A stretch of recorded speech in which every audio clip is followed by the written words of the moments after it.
Now we turn to a developing story, really disturbing story out of Charles County, where police are now investigating the death of a 3-year-old child. Police found a woman pushing the child in a swing at Wills Memorial Park early this morning. Playgrounds are supposed to be filled with laughter and joy.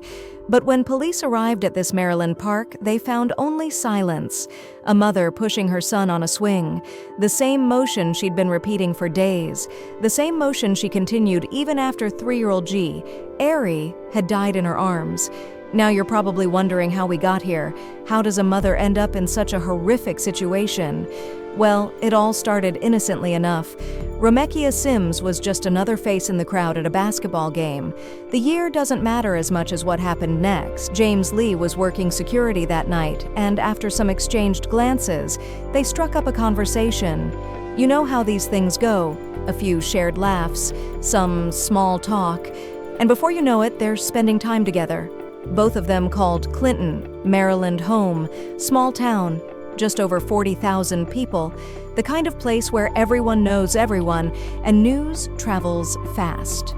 Their relationship moved quickly, the way young love often does. Here's where things get interesting, though. By the time the calendar flipped to the end of 2010, Romekia discovered she was pregnant. Now, timing wasn't exactly on their side financially. She was still living with her mother, Romekia Sims. James? He was sharing a cramped apartment with a friend. Not exactly the ideal setup for starting a family, right?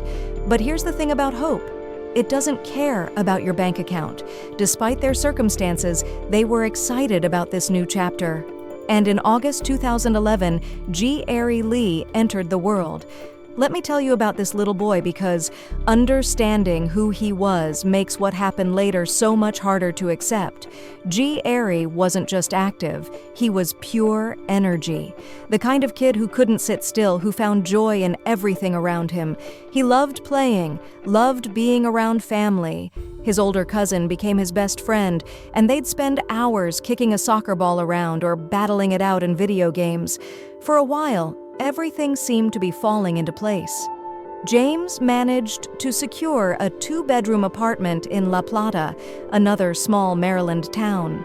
Finally, they could all live under one roof. Airy was 2 years old then, and watching him explore his new home with that cousin of his was probably one of those perfect family moments you wish could last forever. But life has a way of testing us, doesn't it? The cracks started showing in 2014. You see, sometimes love isn't enough to keep two people together, and Romekia and James began having relationship problems, the kind that keeps you up at night, arguing about things that probably seem silly looking back. Eventually, they made the difficult decision to separate. Now, here's where things get complicated. When couples split, there's always the question of living arrangements. James went back to that shared apartment with his friend, familiar territory for him. But Romekia? She stayed in the apartment James had been renting.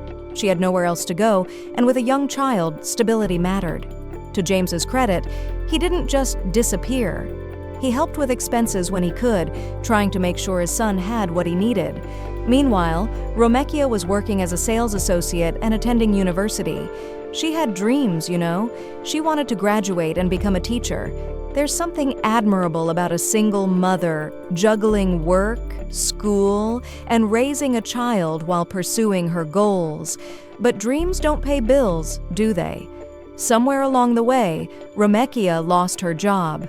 Suddenly, those monthly expenses became impossible to manage. Even with James helping out, it wasn't enough. The pressure of providing for Airy while struggling to keep a roof over their heads began eating away at her. This is where our story takes a dark turn.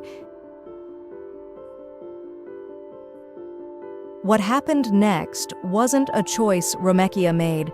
It wasn't weakness or failure. It was her mind betraying her in ways most of us can't comprehend. The first sign was the voices. Romekia began experiencing auditory hallucinations, and with them came a paranoia that would consume her thoughts. She became convinced that people were following her, not just watching, actively hunting her down. Multiple times, she'd hear the doorbell ring, rush to open it, and see armed figures standing there, ready to kill her. Can you imagine living like that? The constant fear, the inability to trust your own senses. One particular incident really shows how serious this was becoming. Romekia called her mother in a panic, begging for help. She was seeing these armed people again, and she was terrified they were going to kill her. Vantasha immediately rushed to her daughter's apartment, probably breaking every speed limit along the way.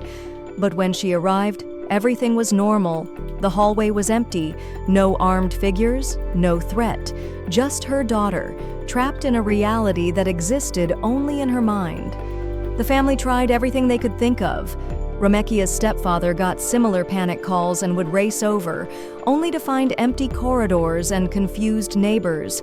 They even requested security camera footage from around her apartment building, hoping to identify these mysterious people who kept threatening her.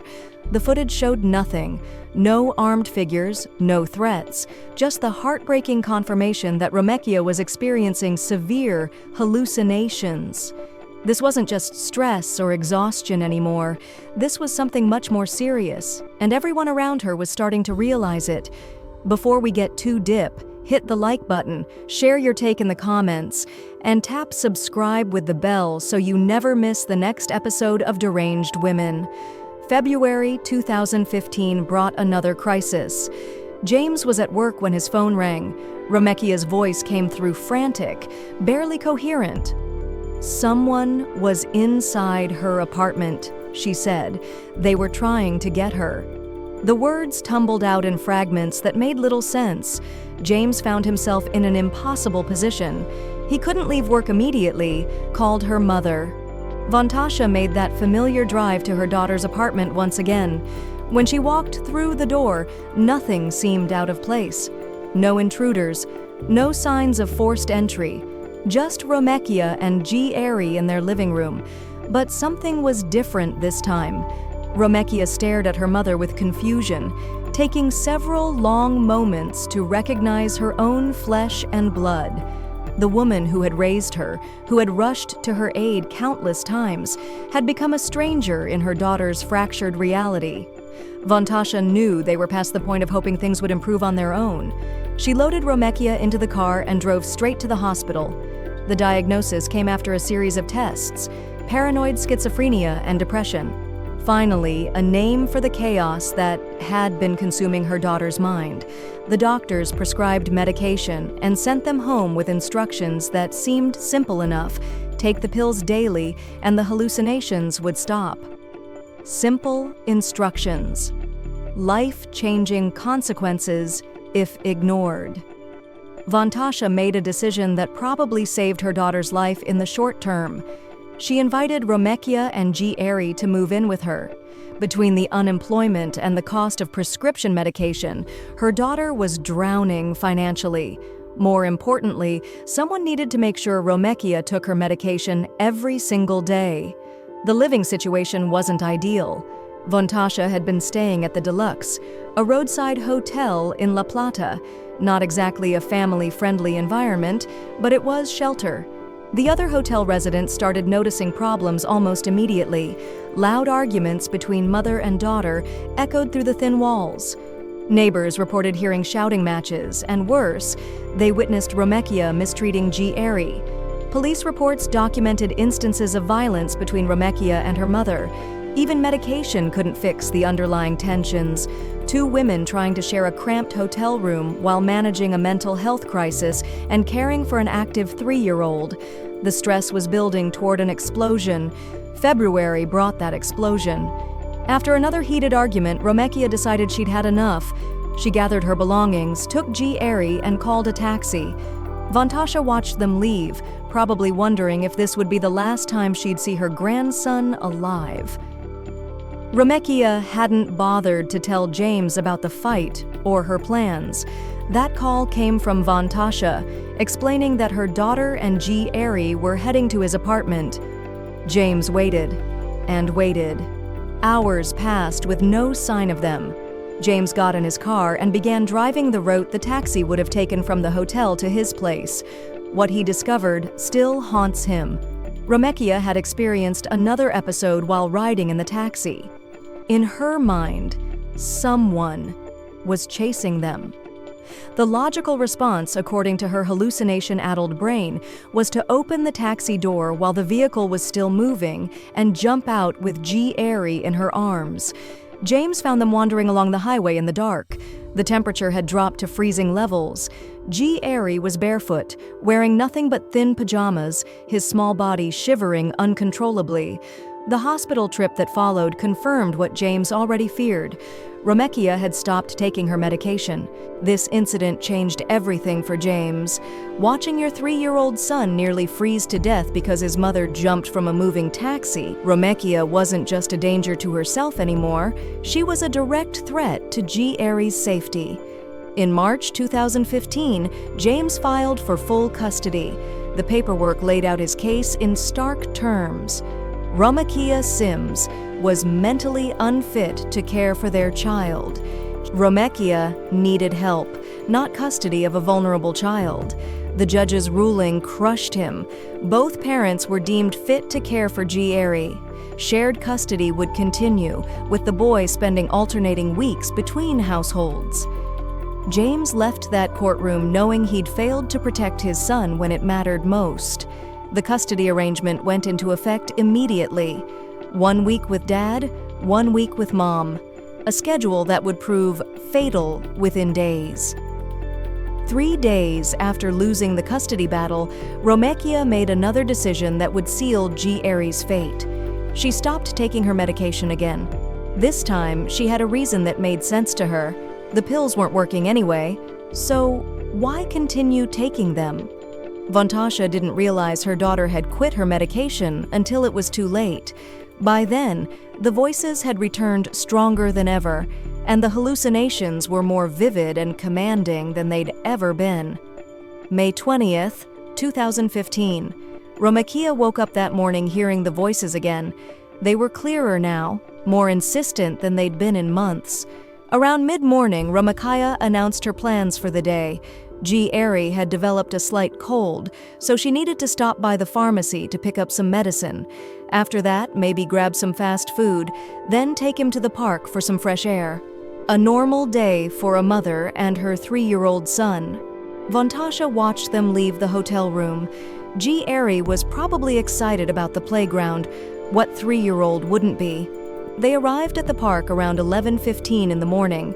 Romekia guided Airy to one of the swings, the kind designed for small children with safety chains to keep them secure. She lifted him into the seat and began pushing. Back and forth, back and forth. Hours passed. The sun moved across the sky, casting different shadows across the playground equipment. Other families came and went. Children laughed and played on nearby slides and monkey bars. But Romekia kept pushing that swing. The voices in her head were giving her very specific instructions. Keep pushing Airy until someone else comes to take him off the swing. Do not remove him yourself, or something terrible will happen. As evening approached, Vantasha started wondering why they hadn't returned. She called her daughter's phone. Romekia answered, her voice sounding distant but calm. Everything was fine, she said. They'd be back soon. But they didn't come back. Night fell. The temperature started dropping. Maryland in late May can still get cold after sunset, especially for a small child who'd been sitting in the same position for hours. Romekia kept pushing. The voices demanded it. The next morning brought concerned phone calls from James. This was supposed to be his week with Airy, and Romekia wasn't answering his calls. Vantasha explained that her daughter had taken Airy out the previous day and never returned. Something was wrong. James tried calling Romekia repeatedly. Every call went to voicemail. His worry turned into something approaching panic. Where was his son? Meanwhile, at the park, Romekia was still following orders only she could hear. Airy had long since stopped responding to the motion of the swing. May 22nd marked the second full day. A man who regularly walked through the park began noticing something disturbing. The same woman had been there with the same child for what seemed like an unusually long time. He remembered seeing them the day before, and the day before that, always in the same spot, always the same repetitive motion. The temperature had dropped below 50 degrees. The child in the swing wasn't moving at all anymore. No fidgeting, no complaints about being cold, no asking to play on other equipment. Just complete stillness. The man's concern grew into alarm. He pulled out his phone and called police. When officers arrived at the park, they found exactly what the caller had described. A woman methodically pushing a child on a swing. As they approached, the scene became increasingly surreal. The mother seemed oblivious to their presence, completely focused on maintaining that rhythmic back-and-forth motion. Then, they got close enough to see G. Airy's face. The 3-year-old boy was dead. His skin had taken on the grayish pallor that comes with exposure and dehydration.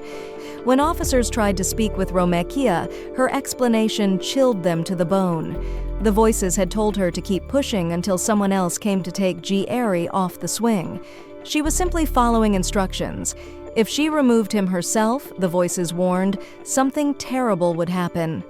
The phone call that shattered James's world came from police. His son was dead. The woman he'd tried to protect, G. Airy, from through the custody battle had killed him through neglect and mental illness. Vontasha received similar news about her grandson. The active little boy who loved soccer and video games would never laugh again. The family's worst fears about Romekia's condition had come true in the most heartbreaking way possible. G. Airy's body was transported for autopsy, while Romekia was taken to a hospital for psychiatric evaluation. The medical examiner's report would later confirm what everyone already knew. The 3-year-old had died from dehydration and hypothermia. He'd essentially frozen to death while his mother pushed his lifeless body on a playground swing. When news outlets picked up the story, public reaction was swift and intense. People struggled to comprehend how a mother could push her dead child on a swing for 2 straight days. The case was labeled both heartbreaking and bizarre, capturing national attention for all the wrong reasons. G. Airy Lee was laid to rest in a small ceremony, attended by family members who were still trying to process the senseless tragedy. James couldn't stop thinking about that custody hearing. If the judge had granted him full custody, his son would still be alive. The what-ifs would haunt him forever. The 3-year-old who had brought so much joy to everyone around him was gone. The investigation that followed was mercifully straightforward. There was no mystery about who killed G. Airy Lee, no hidden motives to uncover, no conspiracy to unravel. Romekia had never tried to hide what happened. She'd been sitting right there when police arrived, still following the voices that had commanded her actions for 48 straight hours. Detectives interviewed the regular park visitor who'd made the initial call. I just seen a bunch of cops, bunch of police. His statement painted a clear timeline. He'd noticed the same woman with the same child in the same spot for multiple days. Security cameras from nearby businesses confirmed parts of his account, showing Romekia arriving at the park on May 20th but never leaving. The forensic evidence told a simple, tragic story. G. Airy's body showed no signs of physical abuse or violence. He had died exactly as the medical examiner reported, from dehydration and exposure to cold temperatures. The investigation wrapped up quickly because there was nothing left to investigate. This wasn't a case about evil or malice. It was about mental illness. Romekia remained hospitalized under psychiatric care until her trial began in February 2016. The legal proceedings were relatively brief, lacking the dramatic courtroom battles you might expect from such a high-profile case. She pleaded guilty to involuntary manslaughter. Her defense team didn't try to claim innocence. The facts were undisputed. Instead, they focused on her mental capacity at the time of G. Airy's death. The judge heard testimony from mental health experts who had evaluated Romekia extensively. Their conclusion was unanimous. She suffered from severe mental illness and had been unable to understand the nature of her actions during the incident at the park. The voices she'd been hearing weren't metaphorical or exaggerated. They were real auditory hallucinations commanding her behavior. In the end, the judge ruled that Romekia could not be held fully responsible due to her psychiatric condition. Rather than prison time, she received a conditional release with strict requirements: continued mental health treatment, regular medication compliance monitoring, and a prohibition against being near children without adult supervision.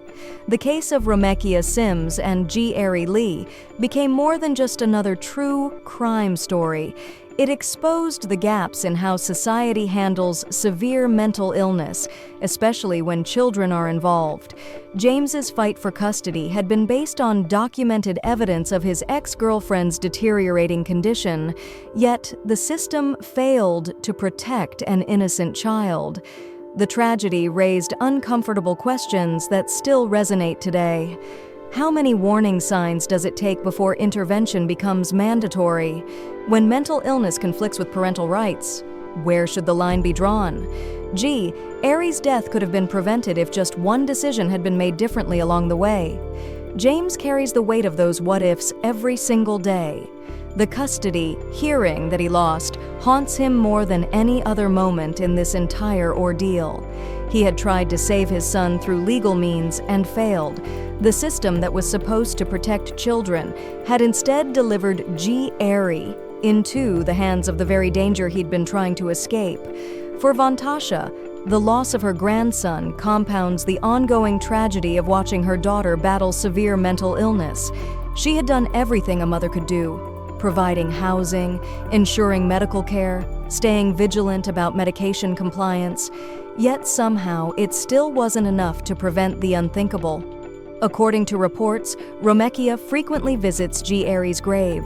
She brings toys and sings songs to him, creating moments of connection with the son she lost to her own broken mind.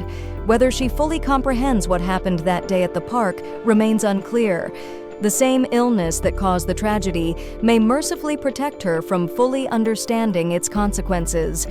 The case remains one of the most disturbing examples of how untreated mental illness can destroy entire families in ways that seem impossible until they actually happen. For those who knew Airy, the sound of children playing on swings will never be quite the same again. Remember, danger can wear a friendly face. Stay aware, look out for others, and reach out if you need help. See you in the next case on Deranged Women. Thanks for watching.